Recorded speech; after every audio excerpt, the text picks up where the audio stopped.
Hello, everyone. My name is Stanley McCoy, and today I will be discussing a part of Chinese history in this episode. This analysis will start from an Excel scale, move to a large scale, and then to a medium, and finally to a small scale. The Excel scale will be focused on the Tang Dynasty, which came to be around 618 CE to 907 CE. The large scale will be focused on the city of Chang'an, which was the capital of the Tang Dynasty and the world's largest city at the time. Next, we will move to the medium scale and discuss the architecture of this in Chinese history. In particular, we will talk about the Great Mosque of Xi'an and what that means in the cultural context. And lastly, for the small scale, we will be looking at pieces of ceramic pottery from this period.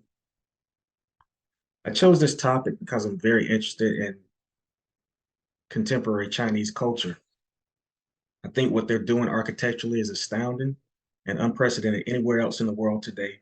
And because of this, I wanted to learn more about how they got to this place and maybe even learn a bit about where they intend to go based on their cultural history.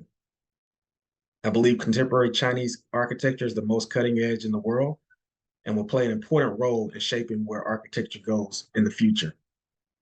Though this podcast will focus primarily on the Tang Dynasty, I think it's also important to put into context how the Tang Dynasty came to be. So to that end, I'll begin this episode by discussing a brief history of the Qin and the Han dynasties, followed by a discussion of what is sometimes called the Middle Kingdoms. Then I'll continue with some background on the Sui dynasty, which will lead to the Tang. So from a historical context, the Tang dynasty was one of the most powerful, significant dynasties in Chinese history. It was known for its achievements in various fields such as art, literature, and science. Its reign is often referred to as the Golden Age of China due to its unprecedented cultural, economic, and military achievements. One of the most important developments to come out of this period in China that you might have some familiarity with is the Silk Road. The Tang Dynasty decision to retake and reopen the Silk Road had the effect of facilitating trade and cultural exchange, leading to increased wealth and cultural diversity in China. It also allowed Tang China to establish diplomatic relations with neighboring countries, further expanding its influence and power in the region. The Tang Dynasty began around 618 CE. Its rise signified the reunification of various kingdoms in China. It was born from a period of several dynasties, and that time period was preceded by the more stable and influential Qin and Han dynasties. The Qin dynasty began in 221 BCE and lasted until 206 BCE. The Qin dynasty was born out of warfare. For centuries, six separate states battled for military supremacy, while in 221 BCE, the Qin dynasty defeated the last of its rivals and unified the country. The reign of the Qin is important because it marks the first imperial dynasty of China. And before the Qin dynasty, China was divided into a number of smaller states that were often at war with each other. This is known as the Warring States period and lasted from 475 BCE to 221 BCE. During this time, the various states developed different philosophies and cultures, such as Confucianism, Taoism, and legalism, which continues to influence Chinese society and the world today. The Warring States period was marked by significant technological cultural advancements, including the development of iron tools and weapons, the construction of elaborate cities and infrastructure, and the flourishing of literature, art, and music. However, the constant warfare and the political instability of the time also led to the social unrest, economic hardship, and the displacement of millions of people.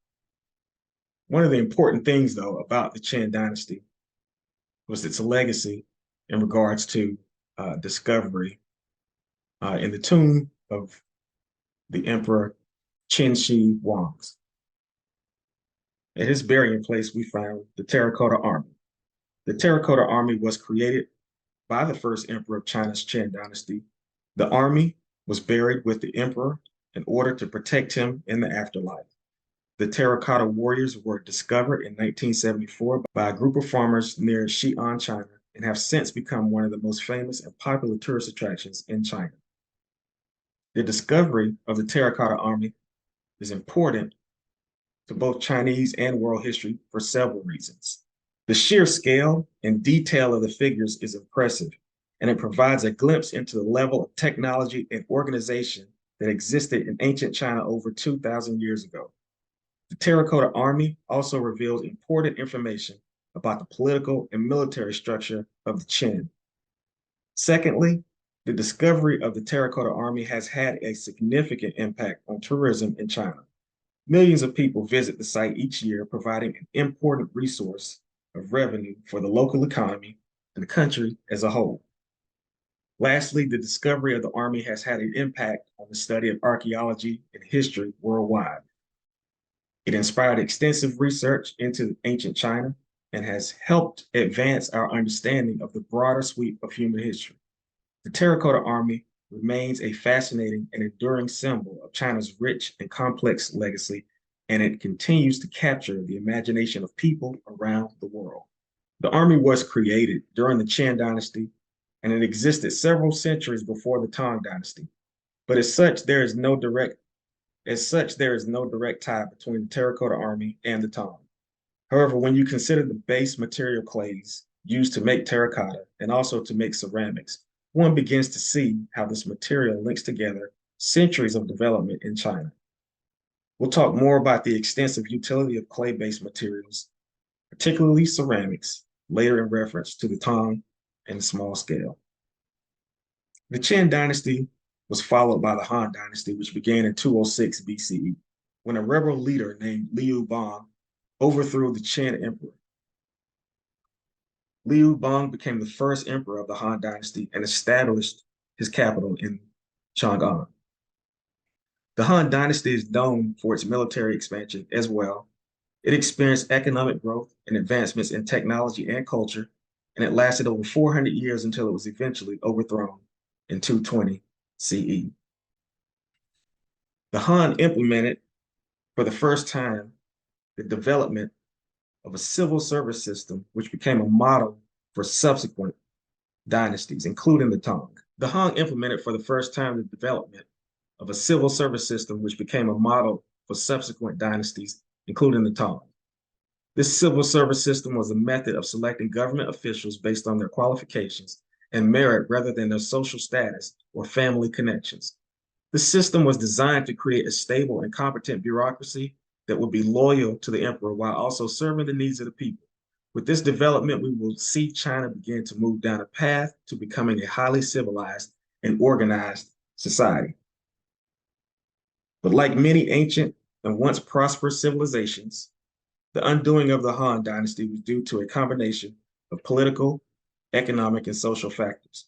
This instability caused the weakening of the central government and the rise of powerful regional warlords.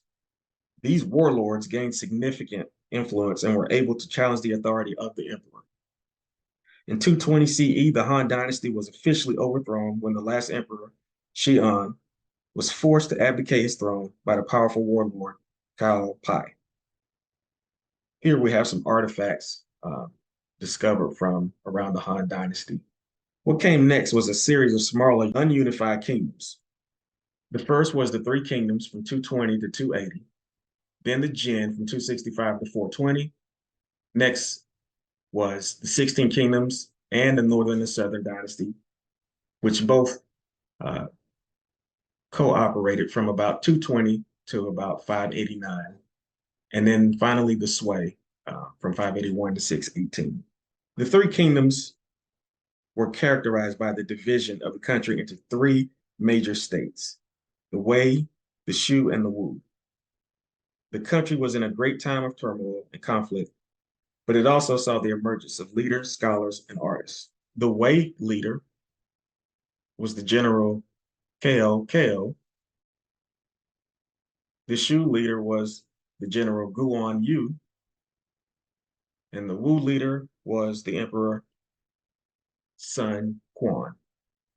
After the Three Kingdoms, China was reunified under the Jin, which lasted from 265 CE to 420 CE.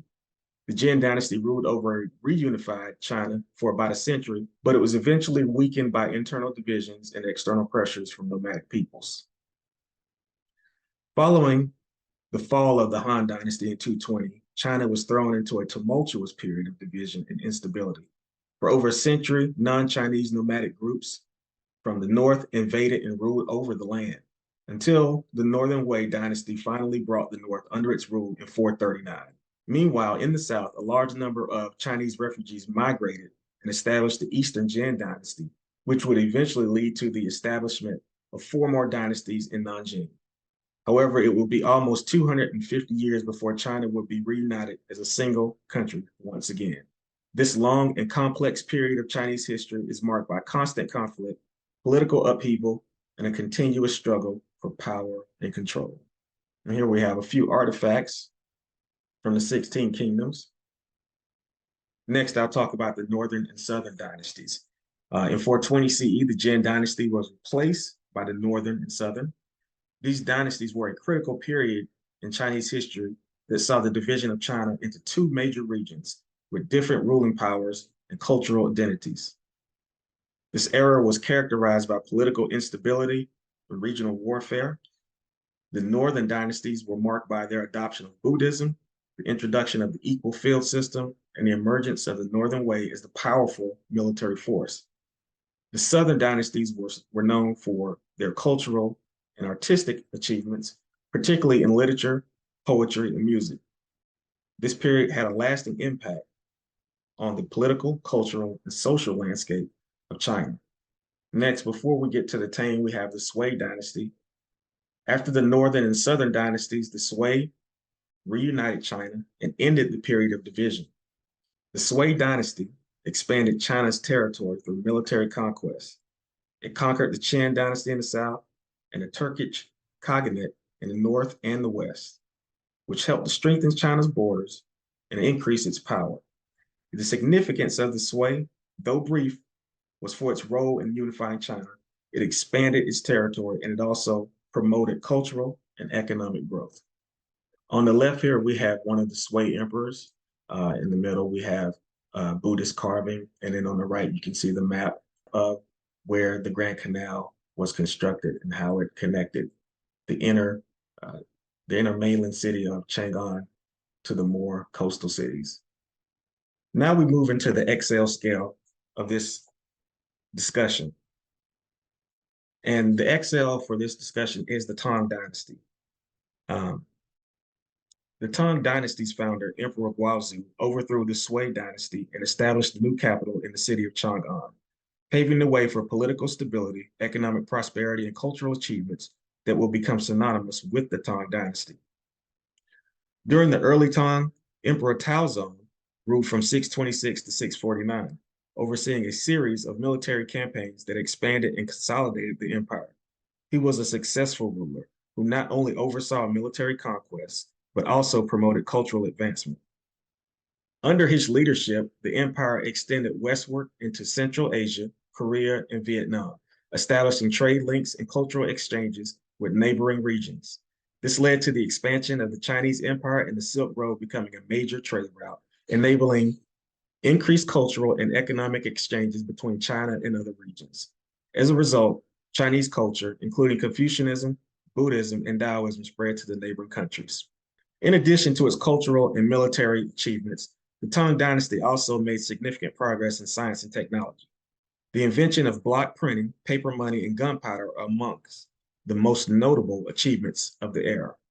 The Tang Dynasty was also known for its advancement in painting, sculpture, and ceramics, which were highly valued by Chinese and foreign collectors. Religion played a significant role in Tang Dynasty culture, with Buddhism, Taoism, and Confucianism all having a major influence. The dynasty saw the construction of many important religious institutions, including the Great Goose Pagoda and the Small Goose Pagoda, both in Chang'an. In the later half of the dynasty, a combination of political instability, economic stagnation, and military conflict contributed to its downfall. The An Lushan Rebellion, which began in 755 CE, marked the beginning of a period of decline and unrest that led to the fragmentation of the empire into smaller kingdoms and the eventual collapse of the dynasty in 907. Next, we move into the large scale. For the large scale, I will be talking about the capital of the Tang Dynasty, the city of Chang'an.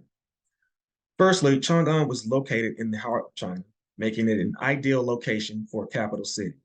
It was situated at the eastern end of the Silk Road, which made it a center of international trade and cultural exchange.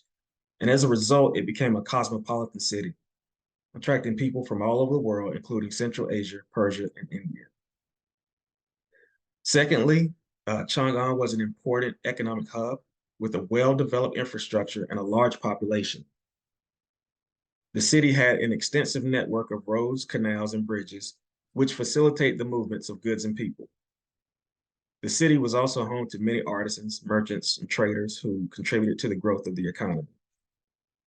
Finally, Chang'an had a rich cultural heritage with a long history of artistic and intellectual achievements. It was home to many scholars and artists who helped to shape the culture of the Tang Dynasty. Chang'an was also the site of many important religious institutions, including Buddhist and Taoist temples, which played a significant role in the spiritual life of the city. The choice of Chang'an as the capital of the Tang Dynasty was a reflection of its strategic importance. The city played a central role in the development of the Tang. The layout of Chang'an during the Tang Dynasty was designed with an emphasis on symmetry and order, with the city's main axis running from north to south. The city was divided into two main parts, the inner city and the outer city. The inner city was the center of the political and economic power and was surrounded by high walls and four gates at each at each of the cardinal points. The imperial palace, government offices, and other important buildings were located within the inner city. The outer city was where most of the common people lived and worked. It was also enclosed by walls, but it was not as heavily fortified as the inner city. The main axis of the city ran from the Drum Tower in the north to the Bell Tower in the south. Along this axis were some of the city's most important buildings and landmarks, including the Imperial Palace, the Great Mosque, and marketplaces. The layout of Chang'an during the Tang Dynasty was designed with an emphasis on symmetry and order, with the city's main axis running from north to south. The city was divided into two main parts, the inner city and the outer city. The inner city was the center of political and economic power and was surrounded by high walls with four gates at each of the cardinal points. The imperial palace, government offices, and other important buildings were located within the inner city. The outer city was where most of the common people lived and worked. It was also enclosed by walls, but it was not nearly as heavily fortified as the inner city. The main axis of the city ran from the Drum Tower in the north to the Bell Tower in the south. Along this axis were some of the city's most important buildings and landmarks, including the Imperial Palace, the Great Mosque, and many marketplaces. The city was also divided into wards or neighborhoods, each with its own gate and temple. The streets in Chang'an were designed to be wide and straight, and lined with trees and water channels to provide shade and coolness during the hot summer months. Chang'an was not only the political and cultural center of China during the Tang Dynasty, but it was also a hub of international trade and commerce. Its strategic location at the eastern end of the Silk Road made it a crucial gateway for the exchange of goods and ideas between China and the rest of the world. The city was home to a bustling market district known as the West Market, which attracted traders and merchants from all over the world. The market was known for its wide variety of goods, including silk, tea, spices, precious metals, and gems. It was also a center for the production of luxury goods such as ceramics, lacquerware, and silk brocade. Now we move into the medium scale and the focus on architecture. The architecture of Chang'an during the dynasty was grand and impressive, with many buildings and art and structures that reflected the city's status as the capital of China. Some of the most notable buildings in Chang'an during this period were the palaces and temples and the structures that were built for imperial use. The Tang Dynasty Imperial Palace was located in the inner city of Chang'an and was a vast complex of buildings and courtyards that covered an area of over 1,000 acres. The main palace building, known as the Hall of Supreme Harmony, was the largest wooden structure in the world at the time and was used for important imperial ceremonies and meetings. Chang'an was also home to many temples and religious buildings that reflected the city's diverse population and religious beliefs. The Great Mosque of Chang'an was one of the most notably religious buildings in the city and was built on a blend of Chinese and Islamic architectural styles. In addition to the palaces and temples, Chang'an was also home to many other notable buildings and structures. The city's walls and gates were impressive feats of engineering and were some of the largest and well defended in the world at the time. The architecture of Chang'an during the Tang Dynasty was characterized by its grandeur and attention to detail. The city's buildings and structures reflected the wealth and power of the Tang Dynasty and were a testament to the skill and ingenuity of the architects who built them. The Great Mosque of Xi'an was known as the Xi'an Mosque or the Hawei Mosque, is the Grand Mosque of the city of Xi'an in the Shanxi province in China. It is considered one of the oldest and most renowned mosques in the country and is a significant landmark in the Muslim community in China. The Great Mosque of Xi'an was first built during the Tang Dynasty and has undergone numerous renovations and expansions over the years. It covers an area of over 6,000 square meters and it has 4 courtyards, a minaret, and several other buildings. The mosque has a rich history and has played an important role in the development of Islam in China. It served as a center of Islamic learning where scholars and students could study Arabic and Islam law. It also served as a place of worship and community gathering for Muslims in the region. Now we move into the small scale, and for that, we're going to talk about ceramics and in particular, ceramic pottery. The artifacts produced in Chang'an during the Tang Dynasty were incredibly diverse and reflected a rich and cosmopolitan culture from painting and sculpture to ceramics and textiles. Ceramics play an important part of Tang Dynasty. Excuse me. Chang'an was known for its production of high-quality ceramics. During the Tang Dynasty, ceramic production reached a new level of technical sophistication with the development of high-temperature kilns and a use of new techniques such as underglaze painting, carving, and stamping. Tang-era ceramics were so valued for their cultural significance. They were often used as diplomatic gifts to other countries, and they played an important role in the development of international trade. Tang Dynasty ceramics were highly sought after by collectors and connoisseurs, and they were widely imitated and copied throughout East Asia. Ceramic pottery was one of the most important types of ceramics within the Tang Dynasty, and they were produced mostly in Chang'an. These pottery pieces were made from a variety of clays and were decorated with a range of techniques. Some of the most common forms of Tang Dynasty pottery included jars, bowls, vases, and cups.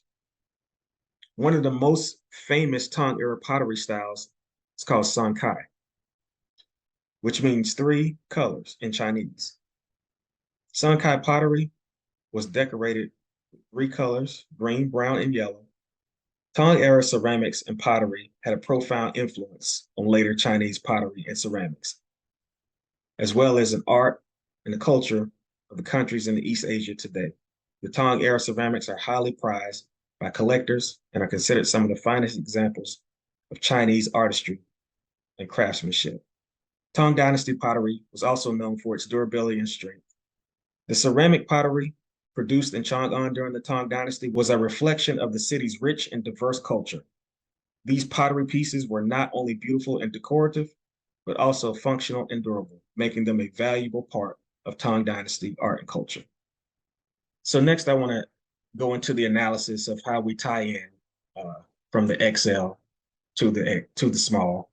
In this case, being how do we tie in ceramic pottery from possibly a village in the city of Chang'an to its context within the Tang Dynasty, and in vice versa.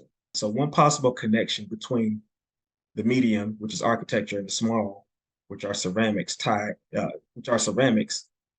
in the Tang Dynasty is through the role of ceramics in architectural decoration. Tang Dynasty architecture was renowned for its elaborate use of ceramic tiles and figurines to decorate buildings inside and out. And these ceramics were often used to create detailed scenes of patterns on walls, roofs, and even floors. By examining specific examples of this dynasty ceramics used in architecture, such as roof tiles, we can get a better understanding of how the medium and small scales are connected in this context. A particular piece of Tang ceramics may be analyzed in terms of its design, material composition, and these details can be compared with the use of similar designs and materials in Tang architecture. So by looking at these connections, we can gain a deeper understanding and appreciation for the artistic and the cultural and economic conditions. As we jump from the medium to the large, the connection between the medium scale, which is again architecture, and the large, which would be the city of Shangan, lies in the ways the architecture reflects the cultural and political context of the city. The architecture of Chang'an during the Tang Dynasty was aesthetically pleasing and also functional, reflecting back the values, beliefs, and aspirations of the society. And for example, the layout and design of the city, with its wide avenues and impressive walls, magnificent gates, all of this conveyed a sense of power and prosperity. The buildings were designed to impress and to awe visitors, showcasing the wealth and advancements of the Tang Empire. And further, the architecture of Chang'an served as a means of communication and conveying political messages and religious beliefs. In this way, the Tang era architecture of Chang'an can be seen as a reflection of a larger social and cultural context of the city. And the connection between the M scale and the L scale becomes clear. In this way, the Tang era architecture of Chang'an can be seen as a reflection of the larger social and cultural context of the city. Just as the ceramics from the Tang period can tell us about artistic and technological achievements in the era, the architecture of Chang'an can tell us about the power and cultural achievements of the Tang as a whole. I think this scale analysis from medium to large is what helped me understand the most about what I sought to get out of this research project. Modern China still wants to show the world its grandeur and power and cultural achievements. And by creating such elaborate structures like the Harbin Opera House, they're continuing to make that statement to the world today. And as we move from the large to the extra large, the connection between the large scale and the XL scale is that the city of Chang'an was not only the capital of the Tang Dynasty, but also an integral part of the larger cultural landscape of China during that time. Chang'an was the largest city in the world during the Tang Dynasty. As such, it served as a center of trade and commerce, attracting merchants and goods from all over the empire and beyond. The city's position on the Silk Road allowed for the exchange of ideas and technologies and cultures across vast distances, shaping the development of the entire region. Furthermore, the architecture of Chang'an was representative of the larger architectural trends of the Tang Dynasty, which was known for its grand imperial palaces and sophisticated urban planning. By examining the architecture of Chang'an, we can gain insights into the broader social and cultural trends of the Tang Dynasty. The Tang Dynasty itself can be seen as a continuation and evolution of the previous Qin Dynasty, which established many of the fundamental institutions and cultural traditions that persisted through Chinese history. The Tang Dynasty built upon the foundations laid on by the Qin, expanding the empire's borders, strengthening its bureaucracy, and promoting its cultural achievements. By examining these connections between the large and the XL scales, we gain a deeper understanding of historical and cultural context that shaped the city of Chang'an and the broader Tang Dynasty. In conclusion, Chang'an during the Tang Dynasty was a city of great importance. It was both politically and culturally relevant. Its architecture and vibrant culture reflect a time of prosperity and cosmopolitanism, while its ceramics and pottery offer a glimpse into the daily lives of its residents. Through the lens of architecture and artifacts, we can get a deeper understanding of the people and cultures of the past and how they come to shape our world today.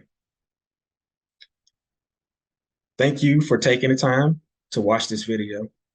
I hope that you learned something about ancient China today. I hope it sparked some interest.